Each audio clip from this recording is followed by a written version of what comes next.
हो रहा है, मेरा काम हो रहा है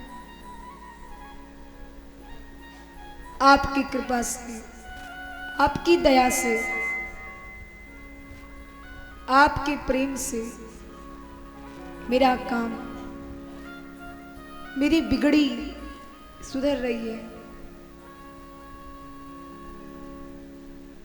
यहां पर भगवान निषाद राज जी के यहाँ पहुंचे। निषाद राज जी के यहाँ जाकर भगवान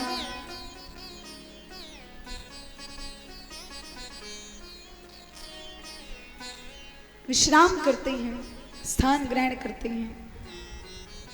निषाद राज जी बड़ा सिंहासन और सब कुछ लेकर आए, फल फ्रूट मेवा मिष्ठान, पर भगवान ने कंद फूल खाकर और आसनी चटाई पर जो कुशा होती है उस पर बैठकर अपने 14 वर्ष बिताए। भगवान चाहते तो बगल में ननिहाल था, कौशल देश था, कैकई देश था, सब कुछ था, ननिहाल मामा का घर, सब कुछ इधर उधर थे। चाहते तो कहीं भी चले जाते, पर भगवान राम सिखाते हैं कि अगर हम कोई वचन लेते हैं, कोई प्रतिज्ञा लेते हैं, कोई काम करने के लिए मन में ठानते हैं किसी चीज को, तो उसे मन से करना चाहिए। तो भगवान राम निषाद राज जी के यहाँ विश्राम करते हैं और यहाँ पर अब भगवान राम को आगे जाना है, जिसके लिए उन्हें गंगा पार करनी होगी। और गंगा मैया के तट पर एक भी नौका नहीं है, सारी नौका हटवा दी गई, क्योंकि उस घाट पर आज सिर्फ भक्तराज केवट का अधिकार है।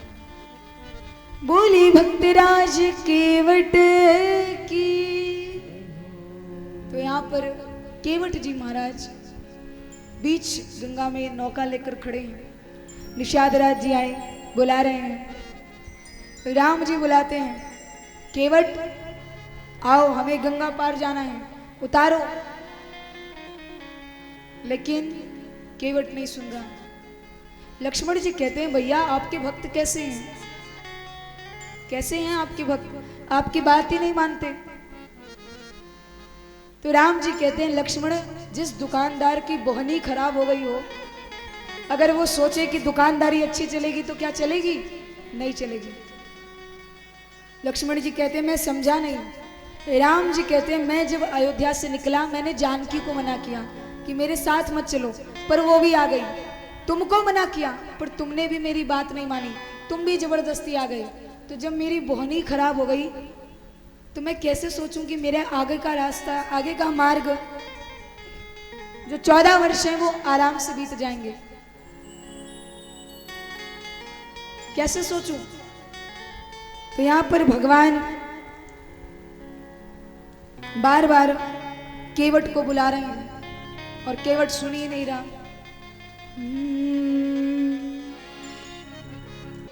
मांगी नावन केवट आना, कहाँ तुम्हारे मर्म में जाना। छुअत शिला भई नारी सुहाई, पाहन तेन काठ कठिना। चरण कमल रज कह सब कहीं, मानुष करनी मूरी सब हरनी। तरनी शिला तरनी मुनि धरनी हो जाई, बाट परई मोरी नाम सुहाई। ए प्रतिपालव सब परिवारों, ये जो नाम है ये मेरा करता धरता है। ई प्रतिपालो सब परिवारों, नहीं जानो कछु और उपाऊ। और जो प्रभु पार अवश्य गा चाहूं, मोहि पद पदुम पखारन कहूं। भगवान बुलाते हैं, केवट कहता है मैं नहीं आ रहा। भगवान कहते क्यों? केवट कहता है मैं जानता हूं तुम्हारे जो चरणों की धूल है ना, ये बड़ी जादू करनी है, कोई जादू है इसमें, जहां पड़ती है वो तुरंत स्त्री हो जाती है। भगवान को भी एक बार पछतावा होता है कि मैंने अहिल्या जी का उद्धार क्यों किया। जो देखो चरणों की जादू है, चरणों में जादू है। तो यहाँ पर भगवान कहते हैं ऐसा कुछ भी नहीं है। केवट कहता है अगर कैसे नहीं है, मैंने सुना है, मैंने देखा है, और वो तो पत्थर था। यहाँ मेरी नाव अगर लड़की हो गई तो मेरा खर्चा जो है इसी नाव के बल पर चलता है और मैं कुछ नहीं जानता। ये जो नाव है इसी से मेरा घर का खर्चा, मेरा परिवार पलता है। और अगर तुम्हारे चरणों की धूल से ये भी लड़की बन गई तो घर में, मेरे घर में एक देवी जी तो पहले से ही है, दूसरी पहुंच जाएंगी तो कहेंगी कमाना धमाना कुछ नहीं, एक सदस्य और घर का बढ़ा लिया। तो भगवान कहते हैं तो गंगा पार तो मुझे जाना है, क्या करना पड़ेगा? तो केवट कहता है जो प्रभु पार अवश्य गाज कहूं, मोहि पद पदुम पखारन कहूं। अगर जाना चाहते हो तो मुझे चरण धोने को कहो। राम जी कहते हैं तो धो लो। कहते तो नहीं धो लो, कहो कि धो, तब धोऊंगा, ऐसे नहीं। अब महाराज किसी की श्रद्धा है, किसी का भाव है, किसी के चरण जाके छू ले, किसी के आगे हाथ जोड़ ले। अब ऐसा बेशरम ही होगा जो कहेगा ए इधर आओ मेरे पैर छुओ, इधर आओ मुझे नमस्ते करो, वो भी राम जी जैसे मर्यादा पुरुषोत्तम। अब वो कह रहे हैं मैं कैसे कहूं कि आके मेरे पैर धो। राम जी कहते हैं केवट तुम्हारा भाव है, प्रेम है, तुम धो लो। कहते धो नहीं लो, कहो कि धो, गर्ज तुम्हारी है, तुम्हें पार जाना है, मुझे नहीं जाना। और देख लो कोई नाव भी नहीं है, खड़े रहोगे यहीं पर।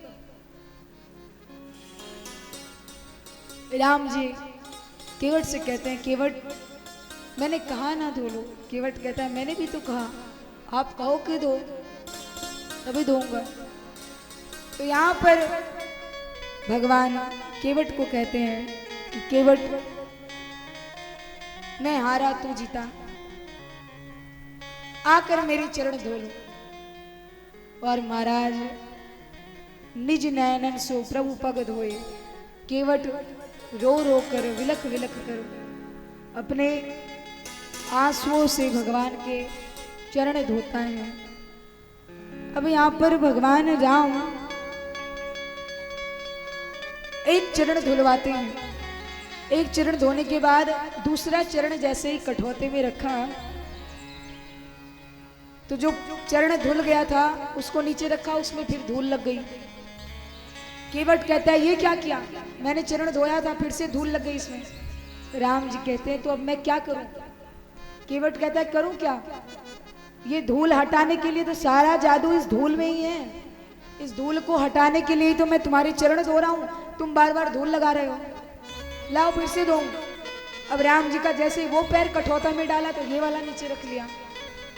तो लक्ष्मण कहता है भैया मुझे लग रहा है कि एक पैर नीचे ऊपर नीचे ऊपर नीचे ऊपर करते करते 14 वर्ष यही केवट के पास ही ना बीत जाए। एक पैर रखो, दूसरा निकालो, दूसरा निकालो, फिर रखो। तो भगवान कहते हैं केवट अगर ऐसा करोगे तो मैं कितनी देर खड़ा रहूंगा, और तुम इतने भाव से प्रेम से चरण धो रहे हो, तुम्हें तो पता नहीं चलता मेरे पांव दुखने लगते हैं। केवट कहता है अच्छा पांव दुखते हैं तो एक काम करो, अगर तुम्हें सहारा चाहिए। देखिए भक्तों का भाव, हम भगवान से क्या कहते हैं, भगवान आप हमारे सिर पर हाथ रख दो हमें सहारा मिल जाए। और केवट क्या कह रहे हैं, अगर तुम्हें सहारा चाहिए, तुम्हारा पांव दर्द हो रहा है, अगर तुम्हें सहारे की जरूरत है तो तुम मेरे सर पर हाथ रख सकते हो, मुझे कोई दिक्कत नहीं है। हम लोग भगवान से कहते हैं आपके चरण हमारे सिर पर हो जाए, आपके हाथ हमारे सिर पर रख दो तो हमारा कल्याण हो जाए। और केवट कहता है अगर आपको सहायता चाहिए तो आप मेरे सिर पर हाथ रखकर खड़े हो सकते हो, मुझे कोई दिक्कत नहीं है, आपत्ति नहीं है। भगवान कहते हैं बड़ा ही कृपा आपकी जो आपने मुझे हाथ रखने दिया। तो भगवान ने केवट के सिर पर हाथ रखा और मानो आज केवट तर गया हो, उद्धार हो गया केवट का। केवट रो रो कर भगवान की चरण धोता है, बड़ी देर तक चरण धोई। अब यहाँ पर राम जी कहते हैं कि केवट चरण धो रहा है। भगवान कहते हैं कि केवट तुम इतने मगनता से मेरा पैर मेरे चरण धुल रहे हो, पर मेरे पास तो कुछ है नहीं कि मैं तुम्हारा ये जो चरण तुम मेरे धुल रहे हो इसका एहसान करूं। तो केवट कहता है कि एहसान कैसा, मैं आपको कुछ दे रहा हूं, आप मुझे कुछ दे देना। राम जी कहते हैं मतलब मैं समझा नहीं। तो केवट कहता है कि मैं आपको इस सागर से, इस नदी से पार करूंगा, आप मुझे भव सागर से पार कर देना, हिसाब बराबर। मैं यहाँ से पार कर देता हूँ, आप उस जगह से पार कर देना। अभी आप मेरे तट पर आए हो, मैं आपको पार लगाऊंगा। जब मैं आपके तट पर आऊंगा, जब इस संसार से सबकी छुट्टी होगी, तो सभी एक बार आपके दरवाजे आते हैं, तो आप मुझे वहां पर तार देना। और यहाँ पर भगवान केवट को आशीर्वाद देते हैं, और केवट अपने पितरों का भी भगवान राम से कहता है कि उनको भी तारिए।